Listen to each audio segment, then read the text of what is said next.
কত জানাজা আপনি পড়ছেন, কত কবরস্থান আপনি দেখছেন, এত লাশ, এত জানাজা, এত মানুষের মৃত্যু, আপনার কলিজার মধ্যে কোনো নড়াচড়া আনতে পারল না? একবারও ভাবলেন না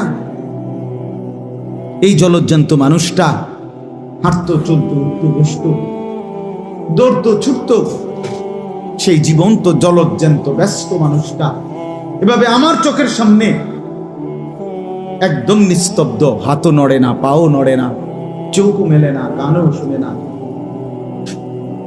আপনি কি কিছুই বুঝলেন না? কিছুই বুঝলেন, ব্যস্ত শুধু। আর জানাজার মাঠে আইসাও জিঙ্গায় খানাটা কোন দিন, খানাটা কোন দিন করবা, আজকে কইয়া লেলে ভালো ছিল না, সবাই কি আর একসাথে ফাইবানি? বুঝেন নাই? খানাটা কইয়া লাও, আজকে কইয়া লাও, খানাটা কোন দিন, 4 দিনের খানাটা কোন দিন, এটা ডেট করে লেলে ভালো ছিল।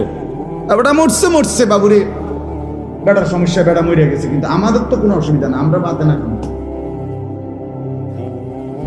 উনি মরে গেছে, খানাটা কইয়া লাও, সবাই আর পাইবেন। আহা মুসলমান, এক মানুষের মৃত্যু আমার জন্য এই তো সবক যে আমার খানা কোন দিন।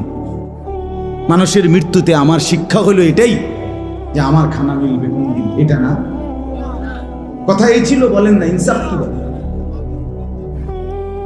ইনসাফ ছিল, এই কি ছিল ইনসাফ?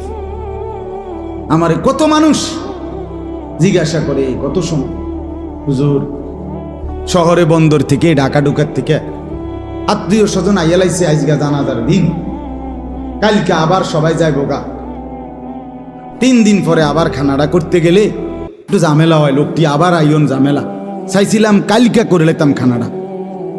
আপনি কি করেন? আমি প্রায় বলি যে আমার জিগা, আমি বলেন চাচা ভাই, আমার খেয়াল আজকে রাইতে যদি কষ্ট করে খানাটা করে লাইতেন সবচেয়ে উত্তম হয়। ফার্মের মুরগা সারা রাইতে পাওয়া যায়, কথা বোঝেন না? ফার্মের মুরগা তো কি পাওয়া যায়, সারা রাইতে পাওয়া যায়, কষ্ট করে ছান না। আজকে রাইতে যদি খানাটা সেরে, এখন বলা তো যায় না, আগামীকাল সকাল পর্যন্ত যদি একটা লোক মারা যায়, এই বেচারা তো একটা ফার্মের মুরগার একটা টুরকা না খাইয়া মরে গেল, আহা এ বেটার কলজাটা তো ফাইটটা, কবর ফাইটটা বাইরিব, এ বেটা তো একটুরা গোস্ত না খাইয়া মরে গেছে। মানে খানা হইল মেইন জিনিস, খানা। লাশ, মৃত্যু